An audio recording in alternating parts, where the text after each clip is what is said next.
ഇത് Korean grass ആണ്. ഗ്രാസിലെ രാജ്ഞി എന്ന് വേണമെങ്കിൽ നമുക്ക് കൊറിയൻ ഗ്രാസിനെ പറ്റി പറയാം. അത്യാവശ്യം മെയിൻ്റെനൻസ് ഉണ്ട്. നമ്മൾ നല്ല ശ്രദ്ധിച്ച് കൊണ്ടുനടക്കുകയാണെങ്കിൽ അടിപൊളിയാണിത്.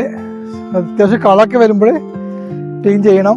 പക്ഷേ പേൾ ഗ്രാസിന്റെ പോലെയല്ല, കുറച്ച് റിസ്ക് ഉള്ള പരിപാടിയാണ്. റിസ്ക് ഉണ്ടെങ്കിലും അതിനനുസരിച്ചുള്ള ഭംഗിയുള്ളൊരു ഗ്രാസാണ് ഈ കൊറിയൻ ഗ്രാസ്. ഇതിന് നമ്മൾ കൊറിയൻ ഗ്രാസിന് അത്യാവശ്യം നല്ല സൺലൈറ്റ് വേണം കേട്ടോ.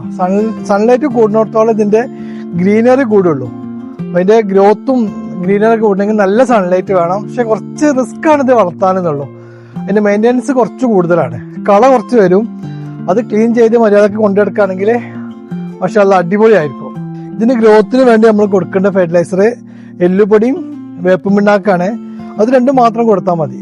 എന്നാൽ തന്നെ ഇത് നല്ലതായിട്ട് വളരും. കൂടുതൽ വളമ കൊടുത്താൽ അതിൽ കൂടുതൽ കളകൾ കയറും. അത് നമ്മൾ കെമിക്കൽ ഫെർട്ടിലൈസർ ആയിട്ടുള്ള മാത്രം കൊടുത്താൽ മതി. അല്ല, ഇത് നമ്മൾ നല്ലോണം മെയിൻ്റെനൻസ് ചെയ്തുകൊണ്ട് കൊണ്ട് ഇതിന് ഒരു പ്രശ്നമില്ല. എത്ര മെയിൻ്റെനൻസിന് അത്രയും വൃത്തിയും ക്ലീൻ ആയിട്ടിരിക്കും. ഇതിന് വരുന്നത് നമ്മൾ ചെതല് വരും. ഇതിനൊരു ഡാമേജ് രോഗം തന്നെ ഒരു ചെതല് വരും. അതിന് നമ്മൾ 1 ലിറ്റർ വാട്ടറിൽ സാഫ് ഒരു 5 ഗ്രാം സാഫ് എടുത്തിട്ട് തെളിച്ചു കൊടുത്താൽ മതി. എന്നാൽ പിന്നെ വേറെ പ്രശ്നങ്ങളൊന്നും വരില്ല.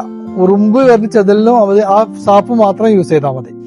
ഇതുപോലെ യൂസ്ഫുൾ ആയിട്ടുള്ള പ്ലാന്റുമായി സംബന്ധമായിട്ടുള്ള എല്ലാ വിവരങ്ങൾക്കും നിങ്ങൾ നമ്മളെ ചാനൽ ഒന്ന് സബ്സ്ക്രൈബ് ചെയ്യുക. എല്ലാവരും ഫോളോ ചെയ്ത് നമ്മളെ കൂടെ